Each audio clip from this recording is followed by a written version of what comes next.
Yo! Bon, eh bien, je crois qu'on est à peine en janvier, on a déjà probablement, en tout cas en ce qui me concerne, l'outil de 2023 en termes de productivité. Alors, j'aurais décerné la palme en 2022 à Raycast, mais en 2023, là, franchement, ce qu'ils nous ont fait, Arc, c'est assez ouf. Alors, je vais faire une vidéo avec... j'ai découvert Arc il y a quoi? Il y a 15 jours à peu près. Ça fait plusieurs jours maintenant que je le peaufine à fond pour comprendre toutes les petites subtilités. Et je l'ai noté dans un document Notion.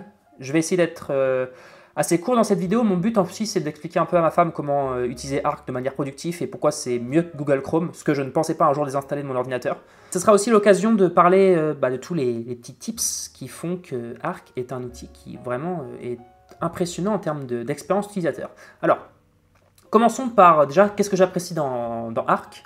C'est que c'est le logiciel que l'on voit derrière moi là, qui est un navigateur qui vise à pouvoir, disons, résoudre ce problème de la multitude d'onglets qu'on a et de les agencer d'une manière intelligente qui correspond à notre manière de travailler selon différents types de profils pour tout simplement gagner en navigation et en confort. Mais il y a un effet secondaire à ça aussi. C'est que, alors, tout se passe sur la gauche. Vous avez donc les différentes onglets que vous pouvez mettre en favori, ce qui vous permet très facilement de switcher d'onglet en onglet, comme ça. Vous avez les onglets qui sont pinés, donc ce sont des onglets que si vous quittez Arc et que vous les relancez, ils vont être ici. Et donc vous pouvez les mettre dans des dossiers si vous avez envie. Et ils vont être tout le temps, enfin comme un onglet piné sur Google Chrome. Et ici on a du coup tous les onglets classiques. Par exemple, dès qu'on ouvre un nouvel onglet, il va se retrouver ici. Donc ça, c'est pour la navigation. C'est très simple. Ici, on pouvait en mettre 8, maintenant on peut en mettre 12. Donc on peut mettre, vous voyez, imaginons que je vais tout le temps sur Amazon. Hop, je peux le drag and drop ici. Et ça me permet très facilement de l'avoir du coup tout le temps accessible. Donc, et puis voilà. Et puis si je veux le mettre en pin, voilà, je peux le mettre ici. Comme ça, il sera en pin, etc. Ce qui est intéressant, c'est que on a un système de profil ici. Alors déjà, juste un point, c'est que si je fais commande 1, vous voyez, commande 3, commande 4, commande 5, commande 6, commande 7, commande 8, etc. Et automatiquement, je peux très facilement switcher d'app en app. Et ça, c'est un vrai confort au quotidien parce que par exemple, pour mes habitudes, moi j'ai juste à faire commande 2, hop, j'ai mes habitudes, je coche et je repasse où j'en étais. Vous avez aussi, et puis hop, et puis là je repasse sur mon site. Ce qui est intéressant, c'est qu'on peut aussi naviguer sur le précédent onglet. Donc quand on fait CTRL space, en fait on a les onglets derrière, ici que vous voyez. Et donc on a les 5 derniers qu'on a fréquentés, ce qui permet très vite de... Hop, imaginons que j'avais un truc à faire d'onglet principal, hop, là je reviens, toc, hop, là je reviens là où j'étais, et voilà. On a aussi du coup tout un système de profils ici. Donc moi j'ai organisé d'une certaine manière. C'est donc là c'est pour quand je suis en mode de travail sur le Resilience Club, qui est l'app derrière. Donc j'ai mon localhost, j'ai mes tâches, j'ai mon crisp, j'ai mes objectifs du mois, j'ai tout ce qui est analytics, tout ce qui est communauté, tout ce qui est tout quand je veux déployer sur l'App Store par exemple, j'ai l'App Store ici, quand j'ai déployé sur le Play Store. Donc vous voyez, j'organise ça d'une certaine manière en fonction des projets. Et là c'est du coup pour The Company's API. Et j'ai aussi un autre workflow pour quand je fais du contenu. Voilà, donc c'est 3 types de profils que j'ai, c'est très facile, hein, vous pouvez en rajouter un. Vous pouvez aussi faire un clic droit et puis changer l'icône si vous avez envie, changer les différents types de couleurs pour avoir ici, bien les reconnaître quand on switch de l'un à l'autre. Et comment est-ce qu'on fait pour rapidement switcher de l'un à l'autre? Eh bien c'est très simple, au lieu de faire commande 1 qui nous permet de, commande 2, 3, 4, 5 qui nous permet de naviguer de projet en projet, il nous suffit tout simplement de faire... CTRL 1, CTRL 2, CTRL 3 et ça nous switch tout simplement de profil. Voilà. Donc commande 1, 2, 3, 4, 5 c'est pour switcher les favoris et CTRL 1, 2, 3 c'est pour switcher en fonction de vos différents types de profils. Donc voilà, on a une navigation clavier qui est quand même assez chouette et qui permet de pouvoir très vite travailler en fait. C'est un vrai confort au quotidien. Il y a un autre truc qui est chouette, c'est que en fait, ça m'a permis de supprimer toutes mes applications Mac. Par exemple, j'ai plus Notion en application Mac, j'ai plus Spotify en application Mac, j'ai plus WhatsApp, j'ai plus Discord, j'ai plus Slack. Tout est ici. Et dès que j'ai une notification, en fait, je vais le voir parce que je vais avoir un fond rouge ici qui va apparaître. c'est chouette parce que 1, ça permet d'économiser de la place sur mon Mac, ça permet de rendre mon Mac plus rapide, et 3, parce qu'elle fonctionne sur Electron, souvent ce type d'app, donc en fait ça prend de la RAM, etc. Donc mieux tout avoir au même endroit. Bref, que des avantages. Et quand vous voulez ouvrir un nouvel onglet, vous avez juste à faire commenter et vous tapez ce que vous voulez. Hein. Donc par exemple, imaginons que je vais y aller sur mon site. Hop. J'ai juste à faire ça, toc, ça revient automatiquement dans les favoris qui est là. Ça ne va pas réouvrir un nouvel onglet. Il est intelligent en fait, il va savoir les onglets que vous avez déjà ouverts pour vous permettre de naviguer.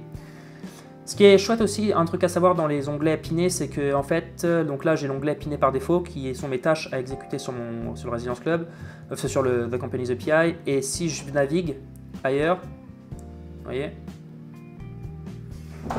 imaginons que je navigue ailleurs, vous avez un petit slash ici qui apparaît, je ne sais pas si vous le voyez, le petit slash à côté de TAS ici. Ça veut dire en fait qu'on a bougé de la partie de l'onglet principal. Et pour revenir là où on était en fait, il suffit juste de cliquer ici et voilà, on est revenu. Et du coup on a le petit slash qui a disparu. Donc ça c'est aussi génial parce que ça nous permet tout le temps d'avoir les onglets qui sont pinés avec une sorte de mémoire qu'on peut facilement revenir.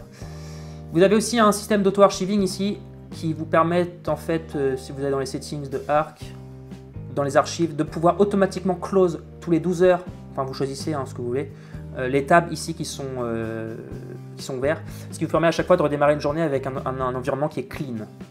J'apprécie aussi également le fait quand on a beaucoup d'onglets, donc par exemple, imaginons qu'on ait énormément d'onglets,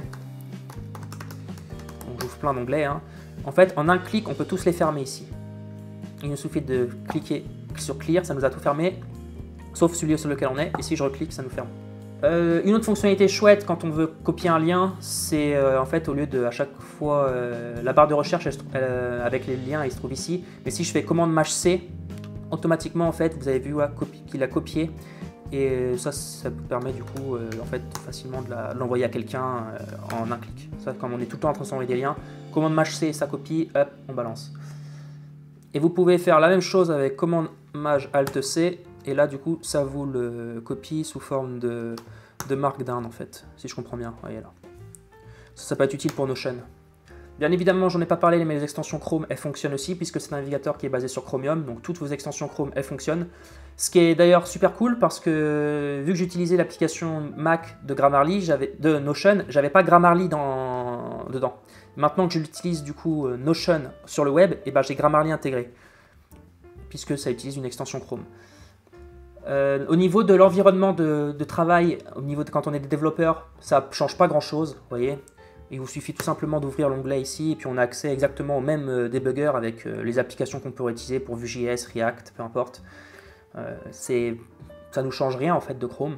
Est-ce que c'est plus rapide, est-ce que c'est plus lent? J'ai pas vu de ralentissement, ça paraît à peu près la même chose. Ce qui est intéressant par contre, c'est qu'on a un truc un peu plus épuré parce que par exemple ici, ça nous permet automatiquement d'ouvrir la console, ici d'ouvrir le network pour voir les requêtes qui sont faites, ou de sélectionner un événement ici, enfin un élément. Donc c'est vraiment aussi agréable à utiliser au quotidien quand on code, ce qui était bien évidemment dans mon cas une fonctionnalité qui était absolument nécessaire. On a aussi un autre truc qui est bien qui s'appelle Little Arc. Alors en fait, imaginons que je sois dans une autre application qui n'a rien à voir avec mon navigateur, sur Slack, enfin sur quelque part. Et donc là je vais ouvrir Raycast et je vais ouvrir un truc pour déployer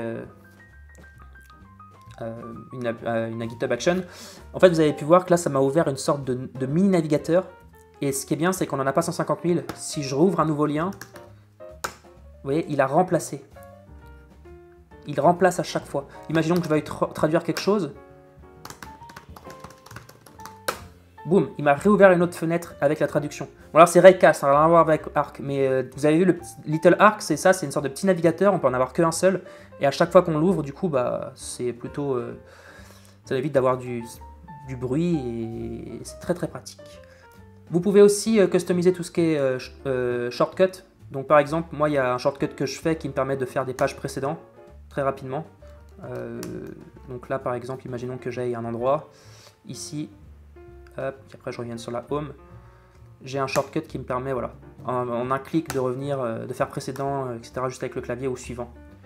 Et ça, c'est plutôt cool parce que ça permet de pouvoir gagner en confort de navigation. Une autre fonctionnalité intéressante, c'est que vous pouvez aussi mettre 2 fenêtres les unes à côté des autres. Ça peut être pratique quand on code. On a juste à drag and drop la fenêtre et hop, automatiquement elle peut venir. On peut en mettre jusqu'à 3, je crois. Alors bon, sur des grands écrans c'est plus confortable, mais voilà, ça peut toujours avoir son utilité quand on va avoir Twitter, etc. Et vous pouvez voir ici que par exemple, en fait, il les a sauvegardés. Donc on a une UX assez sympa. Si je veux supprimer celui-là, je clique sur la croix. Puis si je veux enlever celui-là si je veux enlever lui par exemple, j'ai juste à aller là. Et puis après je choisis. Soit je l'archive l'onglet, soit je rajoute un autre élément, soit je le sépare. Et voilà. Et là il est reparti en dessous. Vous pouvez aussi, si vous allez ici, avoir accès à tous vos derniers screenshots. Ce qui est assez un avantage quand on veut facilement drag and drop un onglet, quand on veut facilement drag and drop à un endroit, on a juste à prendre et hop, on le drag. Vous avez aussi Easel, bon, ça je ne ferai pas de vidéo dessus, mais vous pouvez faire des notes. Moi je m'en sers pour ça, pour quand j'ai des notes à faire rapidement. Vous voyez, imaginons que, tiens, je suis là et quelqu'un me dit un truc intéressant en démo et j'ai pas le temps d'ouvrir Notion, je fais Quick to Do, hop, puis je marque mes notes ici. Donc c'est une sorte de note intégrée à Arc qui est assez pratique, bien que très, bien évidemment simpliste. Hein, c'est pas Et si vous voulez activer, vous cliquez sur la croix, vous cliquez sur Note, et vous pouvez en créer autant que vous voulez ici. Hein. Ça peut être très pratique. Et vous pouvez aussi activer en ouvrant un nouvel onglet, je pense ici. Voilà, New Note. Une autre fonctionnalité sympa aussi, c'est qu'il y a certaines applications comme Notion, Spotify, Linear. On a juste à over en fait et on peut voir, vous voyez, les derniers articles ouverts. Du coup, on peut facilement avoir cliqué dessus. Ce qui est chouette aussi quand on écoute de la musique, c'est qu'en fait, imaginons que je joue de musique par exemple, et que j'aille sur un nouvel onglet, vous pouvez voir ici que vous avez une sorte de mini player qui est tout simplement activé et qui vous permet très facilement de pouvoir accéder, peu importe votre profil, à la musique. Vous avez juste à mettre pause, aller à la suivante ou revenir directement à Spotify. Un autre truc super chouette également, qui est l'une des features que j'adore le plus dans Arc, c'est que imaginons que vous décidiez de lancer une vidéo sur YouTube ou n'importe où, hein, peu importe, par exemple. Vous avez juste à la lancer, hein, donc vous l'écoutez. Et imaginons que vous reveniez à un nouvel onglet, un autre onglet, vous changez d'onglet, hop, vous avez vu, elle s'est mise automatiquement en picture in picture. Et du coup, c'est trop bien parce qu'en fait, elle est tout le temps accessible. Et vous pouvez facilement revenir dessus, faire un précédent 15 secondes avant, 15 secondes en arrière. Et ça, c'est quelque chose qui est automatique. Ça se met directement en picture in picture quand on change d'onglet. Voilà, il y a une autre feature, et on va terminer sur celle-ci, qui est assez pratique. Bien évidemment, n'hésitez pas à vous abonner sur leur chaîne YouTube qui s'appelle The Brother Company. Il y a plein de vidéos sur comment utiliser l'outil. Mais je vous montre une petite feature sympa. Par exemple, imaginons que vous ayez un email de stocker. On va prendre un email pro. Voilà, celle-ci par exemple. Et si vous faites commande T et que vous copiez-coller l'email, il va aller automatiquement sur le site. Il va parser l'email, récupérer l'email professionnel et aller sur le site. Donc ça, c'est aussi un gain de temps sympathique et un bon tip à savoir. Je pense que c'est qu'une partie de toutes les manières qu'on peut avoir pour utiliser ce navigateur. En tout cas, c'est une très belle découverte. Je vous encourage à l'installer. C'est disponible sur Mac. C'est vraiment un super outil. N'hésitez pas aussi à en mettre en commentaire si vous avez découvert des tips ou des fonctionnalités qui ne sont pas représentées ici. Parce que je ne les connais pas tous.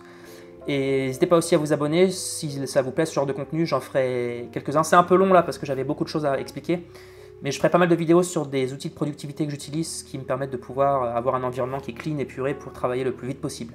Allez, je vous souhaite une bonne journée et à bientôt.